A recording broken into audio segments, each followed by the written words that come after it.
मैं तो हिमालय की गुफा में रह करके आई हूँ और कितनी कठिनाई होती है मेरे को पता है। रातों रात नहीं होता। जब तक आपने मेंटली अपने आप को तैयार नहीं किया है, आप इन स्थानों में रह नहीं सकते, रह ही नहीं सकते। हिमालय तो बड़ी बात है। मैं आपको कामाख्या की कहानी बताती हूँ। मैं मेरे पिताजी, अम्बुवासी मेला अभी आने वाला जून 22 से 25, हर साल मेरे पिताजी जाते थे अम्बुवासी मेला में। तो मुझे बोला आ जाना। मैंने कहा ठीक है आती हूँ। तो मैं उस समय इंडिया में थी और मैंने प्लान भी ऐसे ही किया था। जगन्नाथ रथ यात्रा देखी। जगन्नाथ रथ यात्रा, इतनी भीड़, इतनी गर्मी, इतने पसीने से तरबतर। जगन्नाथ रथ यात्रा में जाओ तो ऐसे लगेगा मर जाएंगे, कब कब स्टैम्पेड हो जाए। और आई फेस दैट स्टैम्पेड, फिर भी बच के आए। अब वहां से सीधे हम लोग निकले और मैं निकल के सीधे, पिताजी ने बोला कामाख्या आ जाओ, चलो कामाख्या चलते हैं। और मेरे पिताजी तपस्वी थे। उनको कोई ऐसे कोई 5 स्टार होटल मिले या कन्वीनियंस मिले ऐसा था ही नहीं उनके। वो जहां मिल गया वहां बैठ गए और भगवान के भजन में लग गए। तो जो रूम जहां हम रह रहे थे, उनके किसी शिष्य ने, बहुत सारे शिष्य आए थे उनके साथ, तो एक शिष्य मतलब ने वो एक लॉज दे दिया था। वो लॉज अंडर कंस्ट्रक्शन था और एक रूम दे दिया मुझे, बोला इसमें रह ले। और पिताजी का भी एक रूम, बाकी के भी दो चार कुछ शिष्य आए थे यूएस से, उनका भी 2-3 रूम था। आपको क्या बताऊं, बजट होटल से भी कोई बदतर होगा वो। मतलब चद्दर पे सो जाओ तो चद्दर के, इतना रफ चद्दर था, उसकी जो खादी थी, जो रेशा था कि स्किन कट जा रहा था मेरा। आदत नहीं ना, हम तो हमें यहाँ से एकदम ऐशो आराम में निकलते हैं, सुख सुविधाओं में निकलते हैं, फिर जाकर के ऐसा जगह पे रहना, कठिनाई हो रही थी, बहुत कठिनाई हो रही थी। और गर्मी हमें उधर की जो गर्मी है, बहुत ज्यादा गर्मी है आसाम। और बाथरूम भी इंडियन टॉयलेट। इंडियन टॉयलेट चलो माइंड से मान भी लो, लेकिन बाल्टी जो रखी है उसमें ऐसा कालिक जमा हुआ है, गंदा, मग गंदा, सब गंदा। क्योंकि वो जो लॉज है वो ईयर राउंड बिजी नहीं होता। वो लॉज केवल उस मेले के समय बिजी होता है। और अंडर कंस्ट्रक्शन है तो हर जगह धूल मिट्टी है। 2 फ्लोर बने, ऊपर के फ्लोर में अंडर कंस्ट्रक्शन है तो सब ब्रिक्स ब्रिक्स ब्रिक्स, रेती, यही है सब। एसी तो था ही नहीं। ऐसे कमरे में घुसी, पेटी रखा, और दूसरा चादर देखते ही मन बन बना गया। पहले लगा आप चादर बदलो पहले। तो मैंने किसी को बोला, पापा किसी को, मैंने कहा नया चादर ला के दो, मैं इस पे नहीं सोऊंगी। चादर हटाया, नया चादर लाया गया। चादर, नया चादर भी क्या मिलेगा, असम के उस जगह में दुकानें ढंग की नहीं है, पहाड़ के ऊपर ये मंदिर है। नया चादर बेचारे ने फिर भी लाया।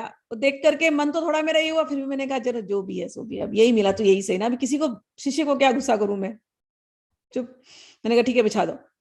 उसने पहले वाला जो चादर निकाला, उस गद्दे के ऊपर पूरे ब्लड के मार्क्स, गद्दे के ऊपर, क्योंकि वहां बलि चढ़ती है। खिड़की के बाहर देख लो ब्लड के मार्क्स। सामने का जो घर था वो पंडे का घर था। पंडे के घर में रात भर बकरी मिमियाती रही है, क्योंकि उसका बलि होने वाला अगले दिन। वो दिन और वो पूरी रात जो कठिनाई में बीती मेरी, दिन मतलब चद्दर वद्दर बदल गया, बकेट मैंने चेंज करवाया, सब चेंज करवाया, फिर और मैंने मन को समझा दिया ऐसे ही है, अब ऐसे ही रहना है। लेकिन रात के समय पर उस पंडे ने अपने घर में शायद बकरी के बच्चों को रखा था, और रात भर बकरी के बच्चे मैं मैं। तुम कहीं ना कहीं, और एक जगह से नहीं, कई सारे पंडों का घर है, सबका लॉज है घर वहां पर। तो सारे पंडों के घर से ऐसी रात भर आवाजें लग गई, मैं 3 दिन यही आवाज है बस। इनकी बलि चढ़ने वाली, सबकी, सबको पता है।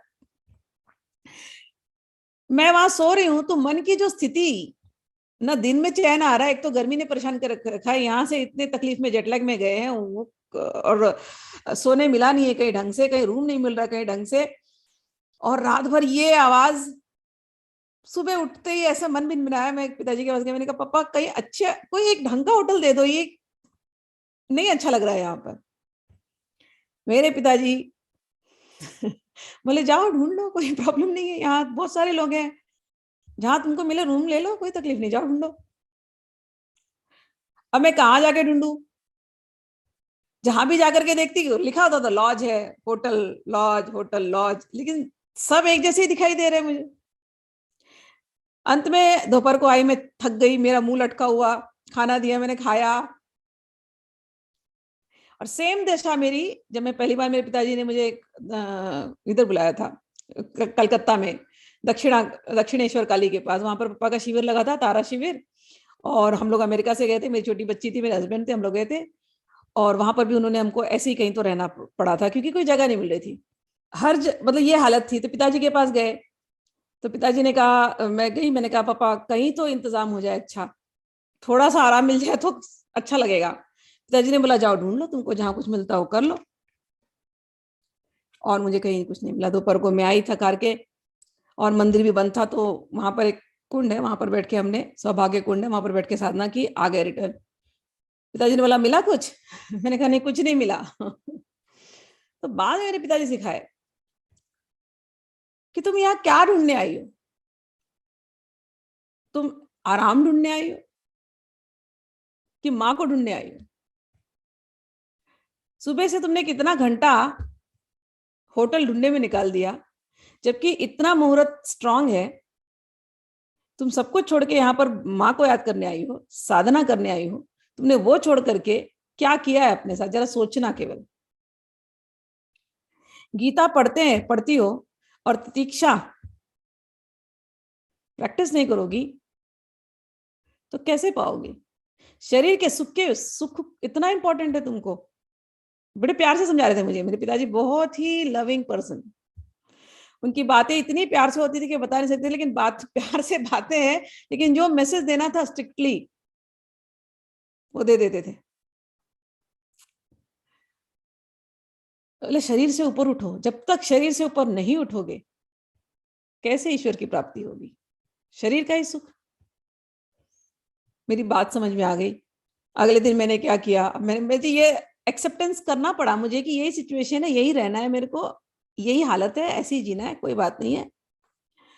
अगले दिन मैं सुबह सुबह 5 बजे उठ गई, क्योंकि अब मैंने मन में ठान लिया कि मैं किस लिए आई हूँ, मैं यहाँ साधना करने के लिए आई हूँ। ये अगला 6 दिन मेरे लिए बहुत इंपॉर्टेंट है। अब ऊपर से नीचे कहीं जा भी नहीं सकते, वहां की ऐसी दशा होती है ना कि वो नीचे से, ये जो कामाख्या जो मंदिर है पहाड़ के ऊपर है बहुत, और एक बार आप ऊपर पहुंच गए तो नीचे नहीं आ सकते, वहां कार वार सब बंद हो जाती है, चल के जाना, चल के आना, अपने आप में हालत खराब हो जाए। तो you have no option, you are stuck. आप वहीं पर ही रहना है आपको। नीचे आप आएंगे तो होटल आपको अच्छे अच्छे मिलेंगे, लेकिन ऊपर तो कुछ नहीं मिलेगा। You are stuck. तो अगले दिन सुबह सुबह मैं 5 बजे उठी, और 5 बजे को भजन कीर्तन चल रहा था कहीं लाउड स्पीकर पे, मैं टेरेस पे चली गई। और टेरेस पे एकदम ठंडा था सुबह 5 बजे, और मैंने अपनी साधना शुरू कर दी। और मैं वहीं पर करती रही, कहीं धीरे धीरे धूप हो गई। 12-1 बजे तक मैं वहीं बैठी रही, टेरेस से हिली नहीं। टेरेस पे सब बंदर आते थे, आजू बाजू आकर के बैठे थे, देख रही थी सब कुछ। बट 1 बजे दोपहर तक हिली नहीं, सुबह 5 से 1 बजे तक हिली नहीं। मैंने कहा आज तो यहीं साधना करना है। बीच में 12 बजे कमर दुखने लगी, तो वहां पर, क्योंकि वो अंडर कंस्ट्रक्शन बिल्डिंग थी, तो ऐसे ऐसे पत्थर के, ऐसे छोटे छोटे उन्होंने इकट्ठा करके रखा था, रेत और पत्थर। मैंने कहा आप कहाँ सोऊं, क्योंकि रूम में जाने को डर लग रहा था। रूम का वो चद्दर, रूम के वो, रूम में घुसने की इच्छा नहीं थी, बाहर ज्यादा अच्छा लग रहा था। मैंने कहा यही पत्थर पे सो जाती हूँ, अब अंदर नहीं जाऊंगी। पत्थर पे सो गई। पत्थर इतना गर्म था, क्योंकि वो भी पत्थर, दिन भर उसने सूर्य की रोशनी ली, पत्थर सारे गर्म। वो पत्थर के पहाड़ पे मैं सो गई, और वो गरम गरम पत्थर मेरे पीठ पर लगे। आपको बताती हूँ पूरे क्योंकि सुबह 5 बजे से बैठी थी 12 बजे तक ना, तो कमर में दर्द होने लगा था साधना करते करते। तो जैसे ही पत्थर पे लेटे, वो गरम गरम पत्थर, आ हा हा, इतना अच्छा लगा, जैसे कोई एक्यूपंक्चर, एकदम कोई हीट वाला मसाज हो रहा है मेरा। मैंने कहा वाह, इतना आनंद आ रहा है। मुंह ढकी और सो गई। फिर 1 बजे को मुझे बुलाया गया लंच को, चलो दीदी लंच रेडी है। मैंने कहा चलो आती हूँ। फिर लंच गए, लंच किया। फिर भी अब रूम में जाने की मन नहीं है, लेकिन अब 3 बजे के थे तब तक। मैंने कहा अब ऊपर कहाँ जाती, चलो रूम में चली चलती हूँ। और आपको बताऊं, क्योंकि सुबह से लेकर रात तक, आई मीन दोपहर 3 बजे तक तपा हुआ था पूरा शरीर। जब रूम में अब मैं घुसी 3 बजे दोपहर को, वो रूम एकदम ठंडा ठंडा। उसका टेम्परेचर अलग था, मेरे बॉडी का टेम्परेचर अलग, रूम का टेम्परेचर अलग। रूम इतना ठंडा ठंडा, इतना अच्छा लगा रूम। और वही जो बेड कल तक अच्छा नहीं लग रहा था, अब सो गई, ऐसी नींद आई और भूल गई कि क्या है ये, कि कल मुझे इससे इतना तक। और जब शाम को 6 बजे आंख खुली, पापा ने बुलाया, चलो उठो, चलो भी दर्शन करने चलना है। तो वो 2-3 घंटे जब सोई थी, तब जब उठी मैंने कहा वाह, कल तक ये रूम इतना इरिटेशन हो रहा था, आज ये रूम इतना अच्छा लग रहा है। और फिर हम लोग दर्शन के लिए गए, फिर आए, फिर रात को फिर पापा के साथ बैठे, दर्शन करने जाते थे मंदिर में, मंदिर बंद होता था बट दर्शन करके फिर हम लोग आते थे, फिर डिनर होता था, फिर हम लोग रात को पापा फिर बैठाते थे 10 बजे तक, 10 बजे रात को, फिर 10 बजे रात से लेकर के 3 बजे रात तक, अर्ली मॉर्निंग तक हम सब शिष्य लोग बैठते थे। पापा का प्रवचन होता था, फिर यज्ञ होता था, 3 बजे रात को करके फिर अपने अपने रूम में जाना है, आराम करना है। हम तो चले जाते अपने रूम में आराम करने, मेरे पिताजी सोते ही नहीं थे। तो ये प्रिपरेशन, ये मैं इसलिए बता रही हूँ कि ये प्रिपरेशन जब आपकी होती है ना, अब ये प्रिपरेशन के साथ, और ये मुझे बार बार पिताजी ने केयर करवाया है, चाहे अप्पा के मंदिर के पहाड़ों में हम गए हैं, डॉकयार्ड कॉलोनी थी वहां पर कांजूर मार्ग में, बॉम्बे में, जब हम छोटे थे 11वीं 12वीं में थी, तो पिताजी के साथ उन पहाड़ों पर जाती थी। पिताजी मेरे रात भर साधना करते थे पहाड़ों पर। वो पहाड़ निर्जन, कोई नहीं होते थे वहां पर, और हमको लेके चले जाते थे पिताजी। पूरी रात पापा बैठते थे, हमको ही मंत्र देते थे, करो। मैंने किया है क्योंकि जोश होता था करने का। तो लेकिन कई बार ऐसा भी हुआ है कि पहाड़ों, उस निर्जन पहाड़ में बैठे हैं हम लोग, और दूर से पहाड़ में कुछ रोशनी दिखाई देती थी, तो कई लोग आकर के बोले भी, गुरुजी वहां पर भूत रहते हैं, आप जरा संभालना। चाहे निर्जन पहाड़ों में बैठ करके ये भी देखा है। एक बार तो बहुत बारिश आ रही थी, बहुत ज्यादा बारिश, तो वहां एक छपरा मंदिर था, अयप्पा मंदिर था। मंदिर का केवल छपरा, आज तो अयप्पा मंदिर बहुत सुंदर बना दिया, लेकिन उस समय पे कुछ नहीं था उस अयप्पा मंदिर में। तो उस छपरे में नीचे जाके बैठ जाते हैं हम लोग। बट बॉम्बे की बारिश ऐसी है कि आप कहीं भी बैठो, आप बच नहीं सकते, भीगोगे भीगोगे। पिताजी बोलते थे बैठो, अब तो कहीं जा नहीं सकते, रात के 2 बज गए, 3 बज गए, मतलब 10 बजे रात को पहुंचे हम बॉम्बे में। और पापा की साधना में आज सोचती हूँ कि बॉम्बे जैसे सिटी में इतना बिजनेस करते थे, बिजनेस करने के बाद बिजनेस में क्या क्या, 5-5 बच्चे, ऐसी फैमिली, वो सब होने के बावजूद सैटरडे नाइट्स अयप्पा मंदिर जाना है और पूरी रात्रि साधना में बिताना है। और हमको ले जाते थे, और पूरी रात जब हम बैठते थे, पिताजी तो एकदम ध्यान में लग जाते थे। तो मैंने आपको कहा कि एक बार तो ऐसा हुआ, बारिश आने लगी, खूब बारिश, इतनी बारिश कि ट्रेन सब बंद बॉम्बे के। और हर साल ये होता है, एक बार जो बॉम्बे में रहते हैं वो जानते हैं, ऐसी एक मूसलाधार बारिश होगी कि सब बंद, एवरीथिंग इज क्लोज। तो हमको लगता था पापा आज नहीं ले जाएंगे, बट मेरे पिताजी का ऐसा नहीं होता था, जाना है चलो चलते हैं। और लेकर के जाकर के ऊपर हम उसी गिल्ले में बैठते थे। और मैंने आपको बताया, एक दिन एक सांप आया, वहां से जा रहा है, ये बड़े बड़े बीटल्स, भौरे टाइप्स होते थे, रात के टाइम पे आते हैं, डर लगता था, इतने कीड़े मकोड़े आजू बाजू, सारे बारिश में निकल आते थे बाहर, और जंगल था वो, निर्जन स्थान। और तो कई बार मुझे लगता था कहाँ आगे बैठ के, पापा चलो घर चलते हैं, लेकिन उनका ऐसा था, बैठो कुछ नहीं करेंगे तुम्हारा, बैठो। और पूरी रात हम निकाल देते थे ऐसे ही, सुबह 5 बजे फिर हम घर को आते थे। तो वो ट्रेनिंग दी। फिर थोड़े दिन के बाद हमको आराम की लत लग गई, लेकिन वो ट्रेनिंग याद थी। इसीलिए चाहे कामाख्या हो, चाहे केदार हो, चाहे बद्री हो, चाहे कोई भी स्थान हो, आज माइंड को वो तितिक्षा क्या है वो समझ में आ गया। बैठ सकते हैं, उन चीजों को झेल सकते हैं, और झेलते हुए, मंत्र करते हुए शरीर को भूल जाते हैं। तो मैं ये इसलिए शेयर कर रही हूं कि जो लोग भक्ति के रास्ते चलते हैं और सडनली उनको ऐसे लगता है बस अब घर छोड़ के भाग जाना है, मैंने मेरे पिताजी को देखा, घर छोड़ के नहीं भागे, रात भर, लेकिन सिंसियरली साधना करनी है तो सिंसियरली अपने गुरु के बताए हुए वचनों पर चलते, और वो सिद्ध थे। बगलामुखी के साक्षात उनको दर्शन थे, कितनों के जीवन उन्होंने बदला। गृहस्थ में होते हुए, लाड़ी माश है, गृहस्थ थे,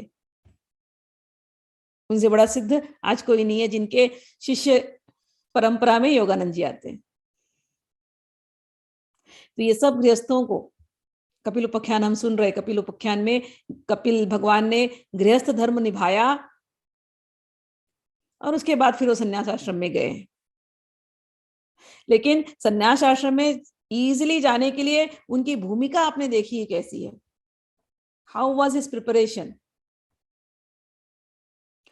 तो मैं लोगों से यही बोलती हूँ, जब कभी उनके अंदर ऐसे भूत चढ़ जाता है, आप सब छोड़ देना है, आप संसार में मन नहीं लग रहा, तो मैं एक ही चीज बोलती हूँ, इतनी जल्दी मत करो। अपने जीवन के एक हफ्ता को अपने जीवन से एक हफ्ता निकालो और किसी रिजॉर्ट में आके बैठो, क्योंकि तुमको अभी पहाड़ में बैठने की आदत नहीं है। किसी अच्छे से एक रिजॉर्ट में बैठो जो तुम्हारे शरीर को सुटेबल है। परिवार को बोल दो मैं एक हफ्ते के लिए भगवान को याद करने जा रहा हूँ, इस रिजॉर्ट में आके बैठूंगा, तुमको भी आना है तो तुम भी ले लो, लेकिन दूसरा कमरा ले लो, मुझे एक हफ्ता डिस्टर्ब नहीं करना। एक हफ्ता मेरा अपना है भगवान के साथ। और उस एक हफ्ते में अपने माइंड को जप में, रीडिंग में, किसी भी प्रकार से पूरा एक हफ्ता केवल भगवान के चिंतन के लिए होना चाहिए। एनीथिंग एल्स इट गोज, खींच के उसको वापस ले आओ। और मैं आपको कहती हूँ, आप सोचेंगे अरे मैं पहले दिन ही मैं 10 घंटा मेडिटेशन में बैठ जाऊं, होने वाला नहीं है, धीरे धीरे प्रैक्टिस से होता है। ठीक है, तो पहले दिन सुबह का टाइम, दोपहर का टाइम, रात का टाइम कीजिए, और बीच के टाइम को स्वाध्याय, जैसे ये पढ़ रहे हैं हम बुक्स, स्वाध्याय में डालिए, सत्संग में डालिए। एक हफ्ता माइंड संसार नहीं सोचेगा, एक हफ्ता माइंड केवल भगवान के बारे में सोचेगा। जब आप धीरे धीरे धीरे धीरे ऐसी ट्रेनिंग देंगे, ये आप वानप्रस्थ की प्रैक्टिस कर रहे हैं प्रैक्टिकली। फिर जब बच्चे बड़े होंगे, फिर आप जब जाएंगे वनों में, वृंदावन में, बड़े आसानी से आप उसके अंदर फिर स्लाइड इन हो जाएंगे। फिर आप किसी भी तीर्थ क्षेत्र में जाइए, फिर आप 1 घंटे आंख बंद करेंगे तो भी आपका ध्यान ऐसा लगेगा कि मेहनत नहीं करनी पड़ेगी। But the practice begins from home.